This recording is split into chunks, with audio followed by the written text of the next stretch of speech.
રામ રામ ભાઈ બધાને. આ છે મારો 75 હાર્ડનો 13મો દિવસ અને આ ફ્લિપજોર દિવસમાં આપણે વાત કરવાની છે બિઝનેસ વિશે અને ધંધા વિશે. અને આજની સ્ટોરી છે બિગ બજાર ઓવરસીઝ બિગ. ભાઈ બિગ બજાર 2001માં ચાલુ થયું હતું, ત્યાં બીજી બાજુ ડીમાર્ટ 2002માં ચાલુ થયું હતું. બિગ બજારે શોર્ટ ટર્મનું વિચારીને બધા જ એમના સ્ટોર હતા એ ભાડા ઉપર લેવાના ચાલુ કરી દીધા, અને બીજી બાજુ ડીમાર્ટે લોંગ ટર્મનું વિચારીને બધા સ્ટોર એમના ખરીદવાનું નક્કી કરી દીધું. એનું રિઝલ્ટ અલ્ટિમેટલી 2011માં ડીમાર્ટના માત્ર 10 સ્ટોર જ હતા, પણ બિગ બજારના 250 એટલે કે 250 સ્ટોર હતા. તો બધાને એવું લાગવા લાગ્યું કે હવેથી તો માર્કેટમાં બિગ બજાર જ રૂલ કરશે, ડીમાર્ટ નીકળી જશે.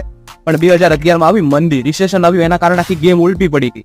બિગ બજારના બધા જ સ્ટોર રેન્ટ ઉપર હતા, તેમને ખર્ચો વધી ગયો અને ફુગાવાના કારણે એ લોકો ઓલમોસ્ટ 4000 કરોડના દેવામાં આવી ગયા. અને બીજી બાજુ ડીમાર્ટ એના બધા કસ્ટમરને હેવી ડિસ્કાઉન્ટ આપીને નવા કસ્ટમર એટ્રેક્ટ કરતા હતા.